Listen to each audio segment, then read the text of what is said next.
останавливают наш именно буряты, так сказать. Но как только кто-то из Якутии едет в ту сторону или оттуда, Саша так радуется землякам. Ну вот чувствуется, что он как бы немного особенно рад, чуть-чуть тоскует, что ли, скучает именно по родной Якутии.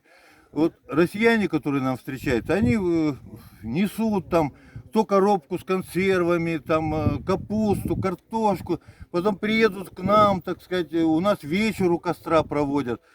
Конечно, мы на территории здесь, где уже далеко, далеко Сашины земляки, но с помощью вот интернета, так сказать, я хочу вам сказать, что я вот внутренне ощущаю, что Саша нуждается в какой-то особенной поддержке именно своих земляков. Но он же из Якутии, понимаете, он вот его земляки, его родина, вот как бы поддержки родины, она ему очень необходима, поддержка, помощь. Он бы очень этому обрадовался, понимаете. Он видит россиян, там, представителей Бурятии, других народов. Он это видит, он понимает, что люди по-доброму относятся, его поддерживают. Но ему немножко не хватает, вот понимаете, то, что называется помощь Родины. Поэтому вот у меня такое обращение к его землякам.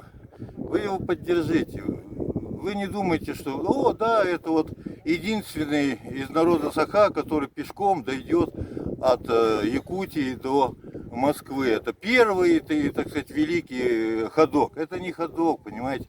Это великий представитель вашего народа. Вот я это понимаю. Вы поддержите.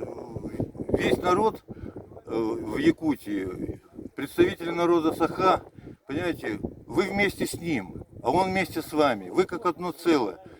Не забывайте, пожалуйста, об этом. Он нуждается в вашей поддержке, в вашей помощи, конкретной какой-то помощи. Где-то может быть, ну, посылка не посылка, но может быть, ну, перевод там какой-то. Ну, это вот даже несколько рублей, они ощущаются, как будто тебе руку протянули с родины, так сказать. Вы понимаете это? Вот, пожалуйста, протяните эту руку помощи. Саше это очень нужно сейчас, просто потому что он великий ваш земляк.